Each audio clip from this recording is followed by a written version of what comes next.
नमस्कार। आप सबका हमारे चैनल ज्ञान द ट्रेजर पर स्वागत है। इस वीडियो में हम आपको बताने जा रहे हैं कि हमारी जो कुंडली है, जो 12 भाव हैं हमारे जन्म पत्रिका के, उसमें कई राज छुपे हुए हैं, कई रहस्य छुपे हुए हैं। तो क्या है वो रहस्य? देखिए, कुंडली यानी कि जन्म पत्रिका से भविष्यवाणी करना सबसे पुरातन औष्टिक विज्ञान माना जाता है। जातक की कुंडली उसकी जन्म तिथि, समय और स्थान के आधार पर बनाई जाती है। यद्यपि कई कारणों से जन्म समय में संशोधन की आवश्यकता हो जाती है, इसलिए हर ज्ञानी ज्योतिष को यह मालूम होता है कि संशोधन कैसे किया जाता है।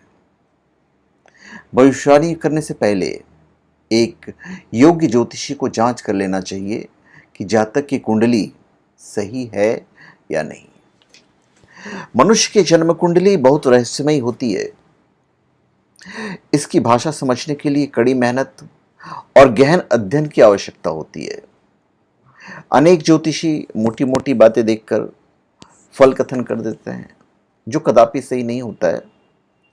वैदिक ज्योतिष से जुड़े शास्त्रों में अनेक बातें लिखी गई हैं, लेकिन यदि ज्योतिष का सामान्य ज्ञान रखने वाला व्यक्ति को, या सामान्य ज्ञान जो रखते हैं वैसा व्यक्ति भी इन बातों को समझ ले, तो किसी भी कुंडली का विश्लेषण आसानी से सटीक तरीके से कर सकता है। जैसे किसी भी ग्रह की महादशा में उसी ग्रह की अंतर्दशा अनुकूल फल नहीं देती है।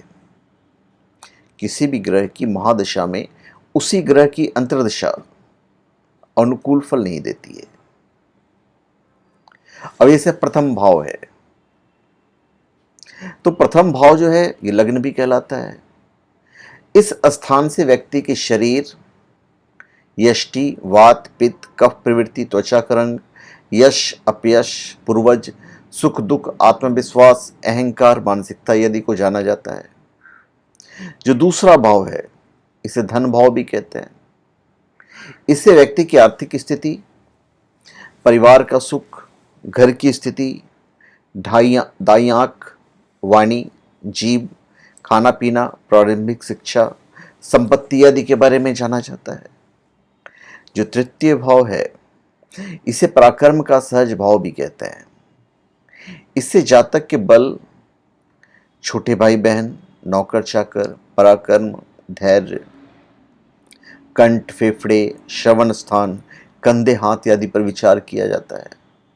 तो ये उसी तरह से हमारे 12 भाव होते हैं, जिसके बारे में बताऊंगा। अभी जैसे शुभ ग्रह की महादशा में पाप या मारक ग्रह की अंतर्दशा प्रारंभ में शुभ और उत्तरार्ध में अशुभ फल देती है।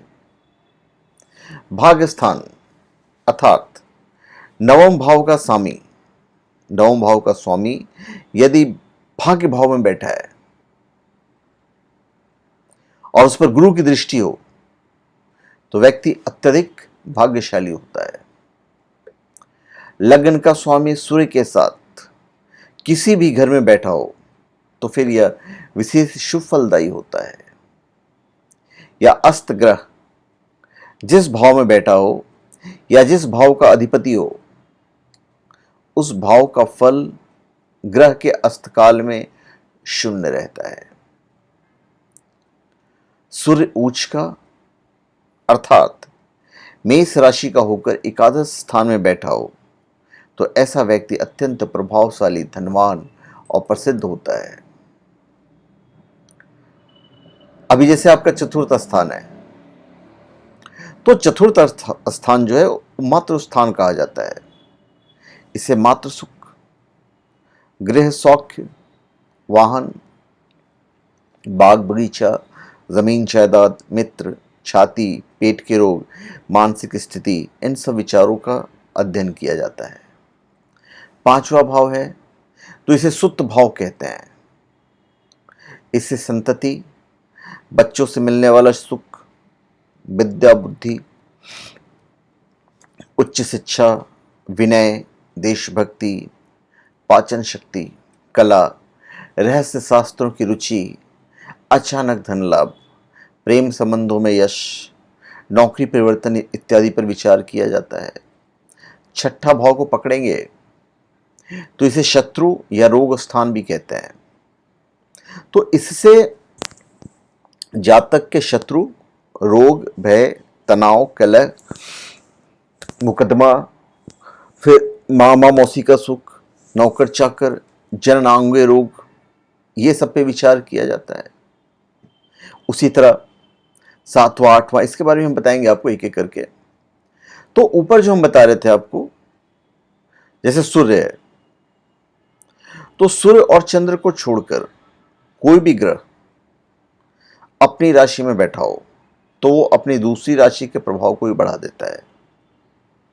और किसी भी भाव में जो ग्रह बैठा हुआ है उसकी अपेक्षा जो ग्रह उस भाव को देख रहा है उसका प्रभाव ज्यादा होता है।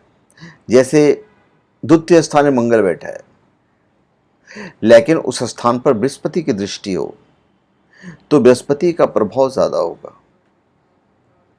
वक्री होने पर हर ग्रह ज्यादा बलवान हो जाता है